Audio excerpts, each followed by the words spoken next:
Guys, welcome back to my channel Automation Hub Sathak, and in today's video we will learn about a very important topic, that is parameterization using data provider. This is one of the videos for parameterization. Of course, data provider will have multiple videos, and then we'll move on to testng.xml. But first let us go to learn about data providers. Very important concept. So I'm writing I'll write DP concept. Okay, this is data provider concepts. I'll tell you how exactly data providers work. So, okay, first and foremost, we are doing parameterization. So, what is parameterization? This is nothing but validating a single test case with multiple sets of data. Okay, so let's say, for example, you have a test case known as, the name of the test case is login. Okay, using valid credentials. So you have a combination of username, password as u1 p1. You can test whether this combination is working fine or not, u2 p2, and then you have u3 p3. So you can test for all these various combinations, right? So what does this signify? This signifies that for one particular test case you are validating the same with multiple sets of data. Okay, so this is parameterization. Okay, and all these are input datas. Anyways, so let's go ahead and make a test case. Let's say, for example, I want to write registering new user. Okay, so this is one of my test case. Okay, so I'll register this particular user. So now what I'll do, to do this I need something for doing this, is data provider annotation in testng, which will help me in entering all these input datas and validating the same. But there are certain set of rules associated with it.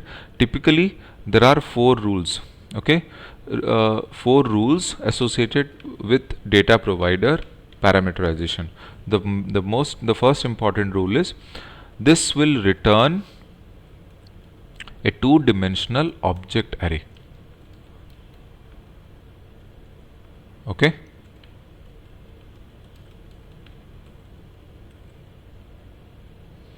so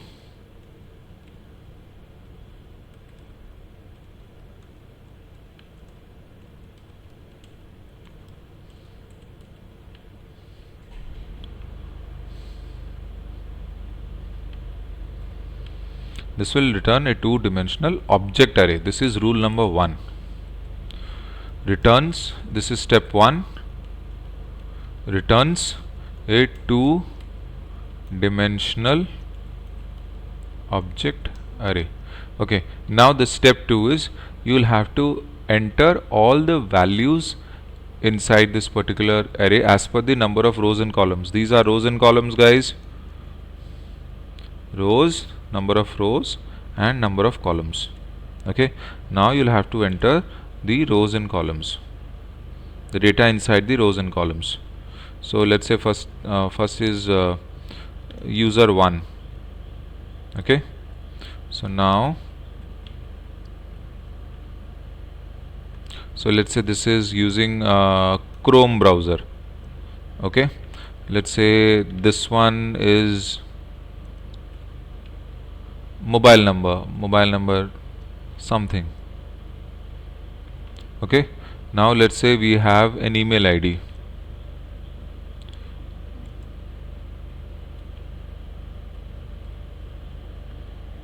So I have an email ID, seleniumpanda@rediffmail.com.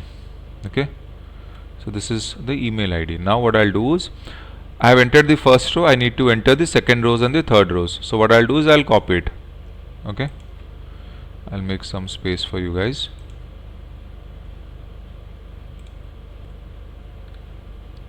I'll copy this and I'll fill in the data. So nothing to worry, just 1 1 1 1 2 2 2 2 sorry, I made it 1. So here I'll give it username as 2. Here I'll change it to Firefox Mozilla, and I'll change this number, and I'll give this email ID also different. I'll give this as user 2, and sorry, this is user 3, and this one I'll give it IE, Internet Explorer. Excuse me. And I'll change the number here, and I'll give this one 2. So we are all set. This is step 2. The step 2 is enter the data as per the rows and columns. Step number 2, you have to do this.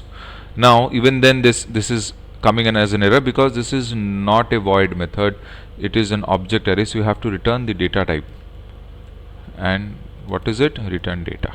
Very simple, error goes away. Always remember this. Now the next step is you have to link the particular test case with the data provider. So here you have to write data provider equal to name of the method, which is get data. See, the name of the method is this, so you're writing data provider equal to get data. Please guys, do not confuse this with the D capital and D small here. If you remember, I've told you about always, run equal to true, enabled equal to false, and everything. It acts on similar grounds. Okay, these are certain annotations which would be different. Okay, these are certain actions which you need to take. So this is step 3. What is step 3? Linking the test case with the data provider. Simple. Now the most important step is step 4. Here you have to pass the input parameters. So what are the input parameters? Username, browser, mobile name, and email ID. So you will have to write username string, let's say browser, string mobile, sorry, it's not string, it is integer mobile, and then string email. So this is step 4. And what is step 4?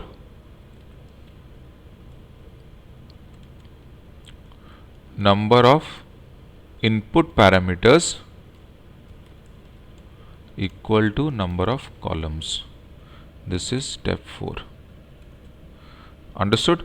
The number of input parameters for this particular method should be equal to the number of columns. That means the number, whatever the data is mentioned inside the object array. See, these are the these are the 4 steps that you have to be very exact and concrete about. If you do any sort of mistakes here, it will not work. So I'll save this. Now let me run this. Run as test-ng test. Okay, see, now these test cases have passed. So this is how you typically, write your particular parameterization concepts in using data provider. But again, this is not the only thing about data provider. Data provider will manipulate a lot of things. There are a lot of things I'll tell you about data provider. This is just a basic concept about data provider. Of course, there is a question, what if I have so many test cases, will I keep writing all these data like this? No, you don't have to. Typically, we take this data from an Excel sheet. You take that data from an Excel sheet and then you write it inside the test case with one particular logic. But first and foremost, you need to understand that logic, how a particular logic works. So this is the logic of data provider, the application of data provider, the other ways to do it, how do you link with it, how can we use multiple data providers in a single test case, everything I'll tell you. So this is just for you to understand the basic concept. So this is the basic concept of data provider. You remember these 4 different steps. First and foremost, the data provider returns a 2-dimensional object array. Then you will have to enter all the data as per your choice and requirement inside the object array in the form of rows and columns. Step 3, you have to link this particular test case using data provider equal to the name of the method, okay, which is mentioned inside this data provider annotation. Then the 4th step, the most important step where people make maximum mistakes, the number of input parameters for the method inside the test case should be equal to the number of columns. and this is also an interview question. So please be careful about this. Okay, you run this and you'll get the output. So I hope you liked the session of basic concept of data provider, and I'll continue with more advanced concepts of data provider in the upcoming videos. Thank you so much. Sarthak here, signing off. Please subscribe to my YouTube channel. Thank you so much.